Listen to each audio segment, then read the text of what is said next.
Selanjutnya, pada sheet 2, di sini kita memiliki hasil pencatatan 10 transaksi keuangan dari perusahaan jasa salon kecantikan The Beauty Cabin untuk periode bulan Mei tahun 2025. Pada tanggal 1 Mei 2025, diterima setoran modal tunai dari pemilik sebesar 40 juta rupiah sebagai modal awal usaha. Selanjutnya, pada tanggal 2 Mei 2025, dibayar sewa sebuah ruko untuk memulai usaha baru sebesar 6 juta rupiah. Kemudian, pada tanggal 3 Mei 2025, dibeli perlengkapan salon secara tunai sebesar 5 juta rupiah. Pada tanggal 4 Mei 2025, dibeli peralatan salon secara kredit sebesar 15 juta rupiah. Berikutnya, pada tanggal 5 Mei 2025, diterima pendapatan jasa potong rambut secara tunai sebesar 3 juta rupiah. Lalu, pada tanggal 6 Mei 2025, diselesaikan pekerjaan jasa makeup secara kredit dengan nilai sebesar 15 juta rupiah. Pada tanggal 7 Mei 2025, dibayar gaji karyawan sebesar 4 juta rupiah. Kemudian, pada tanggal 8 Mei 2025, dibayarkan beban operasional seperti listrik dan air sebesar 1.200.000 rupiah. Pada tanggal 9 Mei 2025, dibayar biaya promosi sebesar 800.000 rupiah. Dan terakhir, pada tanggal 10 Mei 2025, pemilik melakukan PRIVE, yaitu pengambilan uang perusahaan untuk keperluan pribadi sebesar 2 juta rupiah.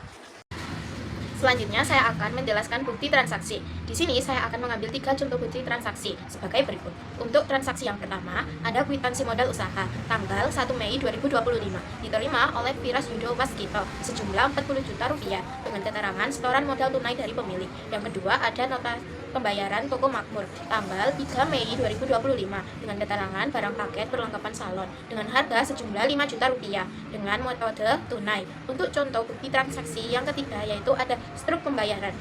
Yang pertama, struk pembayaran PLN atau listrik tanggal 8 Mei 2025 sebesar 800.000 rupiah. Yang kedua, ada struk PDAM atau air, Itu jurnal umum perusahaan jasa The Beauty Cabin untuk periode bulan Mei tahun 2025. Untuk nomor referensi pada setiap transaksi bisa kita lihat pada tabel berikut. Pada transaksi pertama, tanggal 1 Mei, dicatat setoran modal tunai dari pemilik sebesar 40 juta rupiah. Akun yang bertambah adalah kas di debit dan modal pemilik di kredit dengan keterangan mencatat investasi modal awal. Selanjutnya, yaitu pada tanggal 2 Mei, perusahaan membayar biaya sewa ruko sebesar 6 juta rupiah. Akun beban sewa dicatat di debit dan kas di kredit dengan keterangan mencatat pembayaran biaya sewa. Kemudian, tanggal 3 Mei 2025, perusahaan membeli perlengkapan salon secara tunai sebesar 5 juta rupiah. Akun perlengkapan di debit dan kas di kredit dengan keterangan mencatat pembelian perlengkapan salon secara tunai. Berikutnya, tanggal 4 Mei, dilakukan pembelian peralatan salon secara kredit sebesar 15 juta rupiah. Akun peralatan dicatat di debit dan utang usaha di kredit dengan keterangan mencatat pembelian peralatan salon secara kredit. Lalu tanggal 5 Mei, perusahaan menerima pendapatan jasa potong rambut tunai secara Buku besar merupakan kumpulan akun-akun yang digunakan untuk mencatat dan mengelompokkan setiap transaksi keuangan perusahaan berdasarkan jenisnya. Buku besar berfungsi untuk mengetahui saldo akhir dari setiap akun yang sebelumnya telah dicatat di jurnal umum. Dalam buku besar ini terdapat beberapa akun, antara lain akun kas, piutang usaha, perlengkapan peralatan, utang usaha, modal pemilik, prive, pendapatan jasa, serta berbagai akun beban seperti beban gaji, beban sewa, beban operasional, dan beban promosi. Sebagai contoh, pada akun kas terdapat transaksi penerimaan modal sebesar 40 juta pada tanggal 1 Mei 2025, serta berbagai pengeluaran seperti pembayaran sewa, pembelian perlengkapan, dan pembayaran beban lainnya. Dari data tersebut, kita dapat melihat pergerakan saldo kas dari waktu ke waktu. Kemudian, pada akun pendapatan jasa, tercatat adanya pendapatan tunai sebesar 3 juta dan pendapatan kredit sebesar 1.500.000. Hal ini menunjukkan bahwa perusahaan memperoleh pemasukan dari hasil jasa dan diberikan. Sementara itu, akun-akun beban seperti beban gaji, beban sewa, dan beban promosi berisi pengeluaran perusahaan untuk menjalankan kegiatan operasional. Semua transaksi ini dicatat dalam kolom debit dan kredit agar saldo setiap akun dapat dihitung dengan tepat. Dari seluruh pencatatan tersebut dapat disimpulkan bahwa buku besar berperan penting dalam menyusun laporan keuangan seperti neraca saldo dan laporan laba rugi. Buku besar membantu perusahaan mengetahui posisi keuangan secara akurat dan terperinci. Selanjutnya, kita masuk pada neraca saldo. Neraca saldo adalah daftar yang berisi saldo akhir dari setiap akun dalam buku besar, baik yang berada di sisi debit maupun sisi kredit pada akhir periode akuntansi. Tujuan dibuatnya neraca saldo adalah untuk memeriksa keseimbangan antara jumlah debit dan kredit agar tidak ada kesalahan dalam pencatatan transaksi keuangan. Pada sisi debit, terdapat beberapa akun. Untuk nomor akunnya, bisa kita lihat pada sisi kiri tabel dari nama akun. Yang pertama, ada kas sebesar 24 juta rupiah. Yang kedua, ada piutang usaha sebesar 15 juta rupiah. Yang ketiga, ada perlengkapan sebesar 5 juta rupiah. Yang keempat, ada peralatan sebesar 15 juta rupiah. Yang kelima, ada PRIVE sebesar 2 juta rupiah. Dan keenam, ada beban gaji sebesar 4 juta rupiah.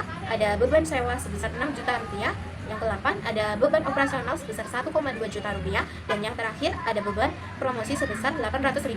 Sementara itu, pada sisi kredit terdapat akun yang pertama ada utang usaha sebesar 15 juta rupiah, yang kedua ada modal pemilik sebesar 40 juta rupiah, dan ketiga ada pendapatan jasa sebesar 18 juta rupiah. Jumlah total dari sisi debit dan sisi kredit sama besar, yaitu ada 73 juta rupiah. Di sini saya akan menjelaskan jurnal penyelesaian dari salon kecantikan The Beauty Cabin. Yang pertama ada beban gaji. Di sini terlihat akun beban gaji sebesar Rp100.000 di sisi debit dan utang gaji sebesar Rp100.000 di sisi kredit. Penjelasannya, perusahaan sudah mengakui adanya beban gaji yang menjadi kewajiban, tetapi belum dibayar, jadi dicatat sebagai utang gaji. Yang kedua, transaksi pendapatan jasa yang masih harus diterima. Ada penyesuaian untuk piutang usaha sebesar Rp100.000 di debit dan pendapatan jasa sebesar Rp100.000 di kredit. Artinya, perusahaan sudah memberikan jasa tetapi belum menerima pembayaran. Jadi pendapatan sudah diakui, tapi masih berupa piutang. Transaksi ketiga, penyusutan peralatan. Selanjutnya, ada beban penyusutan peralatan sebesar Rp150.000 di debit dan akumulasi penyusutan peralatan di kredit dengan jumlah yang sama.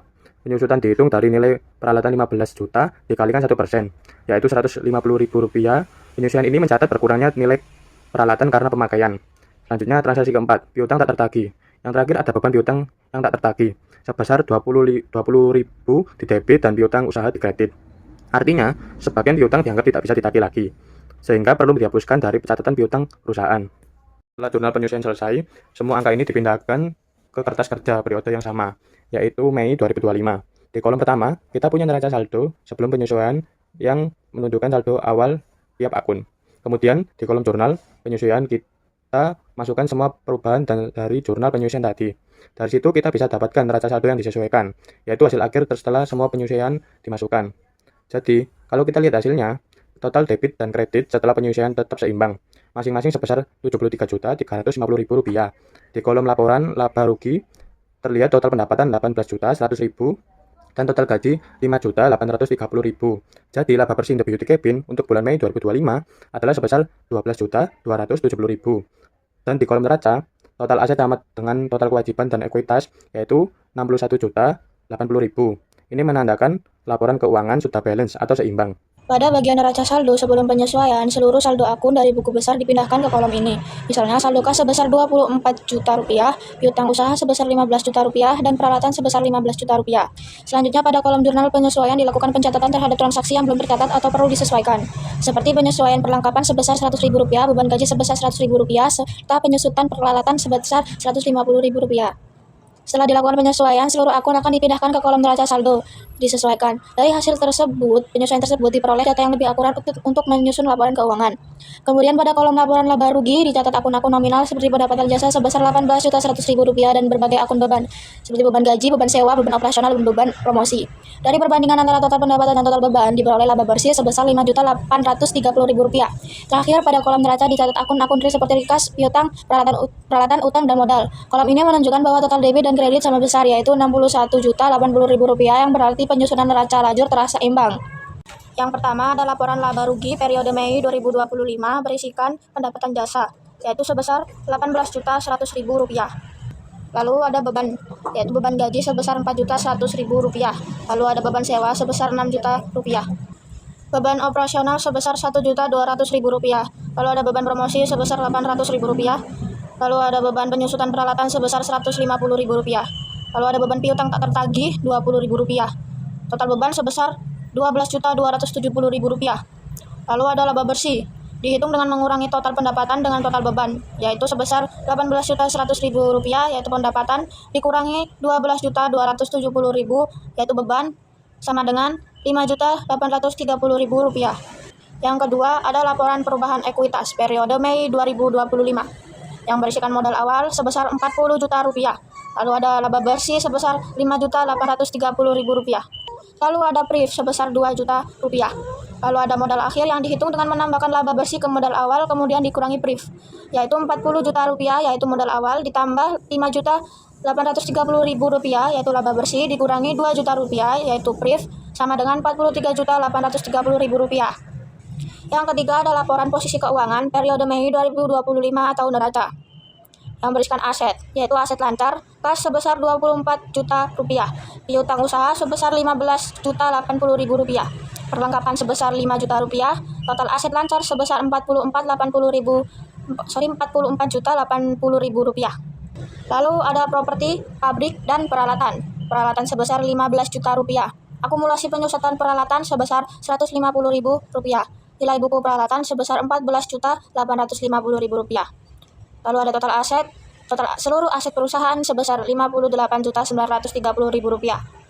Lalu ada liabilitas dan ekuitas. Liabilitas atau kewajiban berikan utang usaha sebesar 15 juta rupiah. Lalu utang gaji sebesar 100.000 rupiah.